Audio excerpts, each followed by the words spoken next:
La règle A3 de l'ACP traite des endossements de chèques. Un endossement, c'est quoi exactement? Les endossements de compensation sont les timbres et les autres marques que les institutions financières appliquent au verso des effets de paiement à chaque étape du parcours qui mène à la compensation de l'effet. Les endossements de bénéficiaires se disent de la pratique consistant à endosser un chèque en apposant sa signature au verso de l'effet pour la négociation, plus particulièrement pour montrer que le bénéficiaire a transféré à un tiers son intérêt dans le chèque. L'article 61 de la Loi sur les lettres de change explique les exigences pour l'endossement. Les règles de l'ACP renferment quelques dispositions qui traitent généralement des endossements de bénéficiaires et des endossements obligatoires.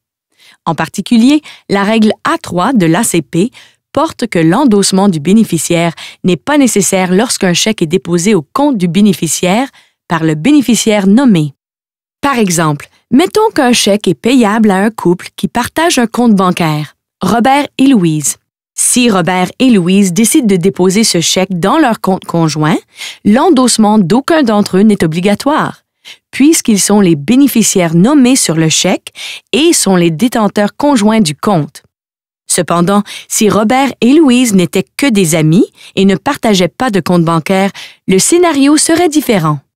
Pour que Robert puisse déposer le chèque à son compte, il faudrait que Louise endosse le chèque pour montrer que Robert seul a droit au produit de chèque parce que Louise lui a cédé sa part du chèque.